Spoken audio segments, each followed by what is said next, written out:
Je suis enseignant en éducation secondaire. J'ai un regard sur ma profession qui va au-delà de mon gymnase. Je suis de ceux qui croient que mon rôle dans une école est celui de préparer les jeunes à adopter et comprendre de saines habitudes de vie, mais également rendre motivant, attirant, excitant, challengeant le milieu de vie qu'est l'école, et tout cela dans le but de favoriser la réussite scolaire de l'élève. Je crois beaucoup au sentiment d'appartenance au milieu. Donc, je mise beaucoup sur une offre variée d'activités, que ce soit en art, culture ou sport. Je vous écris aujourd'hui parce que présentement, il y a un mouvement qui se crée qui consiste à focaliser seulement sur les objectifs académiques à atteindre en classe, en balayant sous le tapis tout ce qui pourrait, à mon avis, favoriser la motivation scolaire, la persévérance scolaire et du même coup le sentiment d'appartenance. J'aimerais beaucoup avoir votre avis sur le sentiment d'appartenance à l'école et si, d'après vous, il est un facteur direct à la réussite scolaire. C'est ce genre de questions-là étoffées. OK? Magnifique question. Il y a plusieurs composantes là-dedans.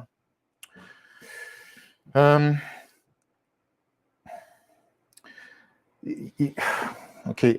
Premièrement, il faut comprendre que le milieu académique, en partant du préscolaire maintenant, jusqu'à l'université, s'est transformé beaucoup au cours des, je dirais, 20 à 30 dernières années, parce que le milieu académique s'est beaucoup transformé en branding. C'est extrêmement compétitif rentrer dans des écoles qui sont prestigieuses, parce que chaque école, chaque institution a un prestige qui est associé. Et c'est de plus en plus difficile pour des étudiants de rentrer dans ces institutions-là. Je dis pas que c'est bien ou pas bien, c'est pas ça l'idée. Je pense que c'est quelque chose qu'on constate et de plus en plus jeunes, les étudiants ont une pression de rentrer dans des grandes écoles, des grands cégeps même. Tu sais, on parle de ça, là.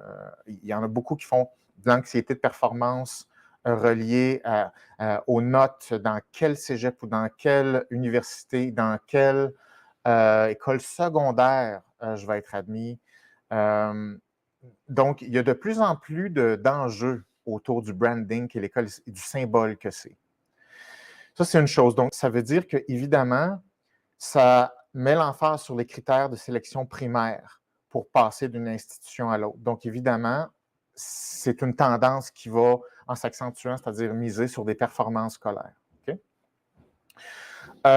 Bon, la question concerne spécifiquement, est-ce que l'appartenance à une école est un facteur direct à la réussite scolaire?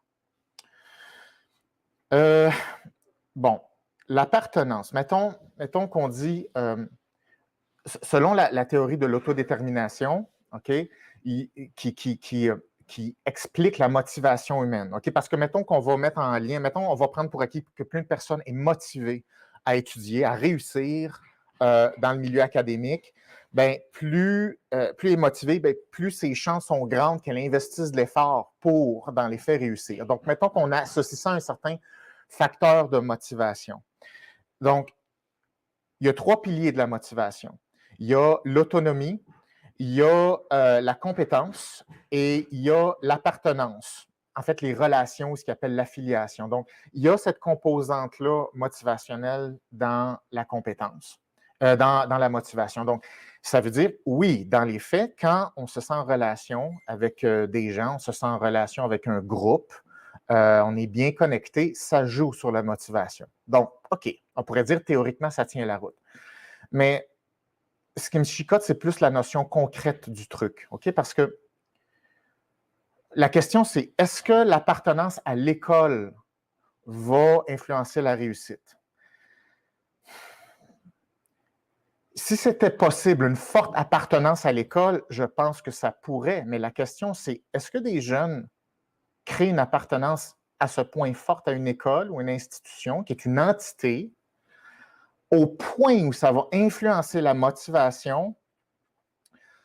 J'aimerais vous dire que oui, mais je pense qu'il y a trop de compétition au cercle d'appartenance pour les jeunes.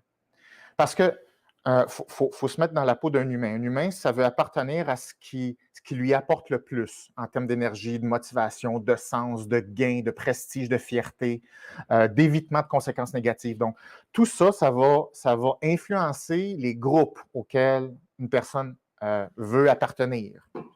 Donc, c'est sûr que, particulièrement chez les jeunes, l'appartenance en premier, ça va être à travers des groupes d'amis. C'est l'appartenance en premier. Ça ne sera pas l'appartenance à l'école, pas à cet âge-là du moins. OK? Ça, c'est d'une part. Donc, il faut, selon moi, calculer une plus grande influence sur l'appartenance au groupe d'amis que l'école. Je pense que c'est plus réaliste, d'une part. Et là, il y a une autre compétition, OK? Il y a la compétition virtuelle, qui n'était pas là avant. Maintenant, les jeunes et les gens en général, pas juste les jeunes, mais évidemment, les jeunes sont plus à risque parce qu'ils créent des groupes d'appartenance virtuels. Donc, on ne compétitionne plus avec des appartenances de type réel, on compétitionne avec des appartenances de type virtuel. Donc, il y a plusieurs mondes qui coexistent et qui compétitionnent entre eux. C'est extrêmement puissant, l'appartenance dans des groupes virtuels ou dans le monde virtuel, dans des communautés virtuelles. Et on sait que ça influence fortement les jeunes, particulièrement les jeunes filles. Un petit peu moins les garçons, mais plus les jeunes filles, puis particulièrement les réseaux sociaux. Donc, ça crée des sous-groupes virtuels. Donc, j'aimerais dire oui, ça serait super d'avoir une appartenance à l'école, mais je trouve que c'est une grande compétition versus toutes les choses qui sont directement reliées à l'appartenance réelle chez les jeunes actuellement. Aussi, l'appartenance, c'est une chose, mais c'est parce que l'appartenance, c'est une relation qui est un espèce de fil conducteur qui va véhiculer des choses. OK, quelle chose? Parce que là, la suggestion, c'est est-ce que l'appartenance va créer une réussite scolaire? Ça dépend. Parce que la question implicite de ça, c'est quelle culture il y a dans un groupe? Parce que je pense qu'il faut aborder la notion de culture. C'est-à-dire, un groupe fait la promotion de quoi exactement? Donc, lorsqu'un groupe fait la promotion de quelque chose et qu'une forte appartenance, bien, ça va être ces valeurs-là qui vont être véhiculées. Donc, s'il y a une appartenance à un groupe et ce groupe-là véhicule, par exemple, la persévérance, l'effort, le courage, l'étude, la discipline, je dirais oui, cette appartenance-là va véhiculer les processus ou les comportements qui vont aider la réussite scolaire. Mais ce n'est pas toutes les cultures qui favorisent les mêmes choses. Il y a des cultures qui favorisent d'autres choses. Par exemple, il y a des gangs qui favorisent pas du tout l'accomplissement scolaire ou la persévérance scolaire, ou l'étude, ou la discipline, ou résister, par exemple, à des mauvais comportements ou des mauvaises influences. Donc, ça dépend vraiment de la culture de groupe. La culture universitaire ou la culture d'école, c'est très dur à aller chercher parce que ça prend quelque chose qui est très puissant. Je vous donne un exemple. Harvard, Oxford, Yale, Berkeley, c'est des institutions qui sont extrêmement puissantes. Donc là, évidemment, il y a une appartenance qui est plus forte, mais c'est rare d'avoir ça au niveau universitaire même. Et donc, au niveau primaire, c'est encore plus difficile. Où il y a le plus d'appartenance, je vous dirais, c'est plus au niveau du sport. Mais encore là, il faut que le sport, l'institution ait un certain prestige pour qu'il y ait une fusion, une certaine appartenance ou des relations. Bref, l'appartenance à une école, je dirais, ça serait extraordinaire que ça arrive, mais je pense qu'il faut être un peu conservateur et réaliste. Le cerveau va aller se plugger sur des appartenances un petit peu plus court terme et relationnelles immédiates, puis surtout chez les jeunes.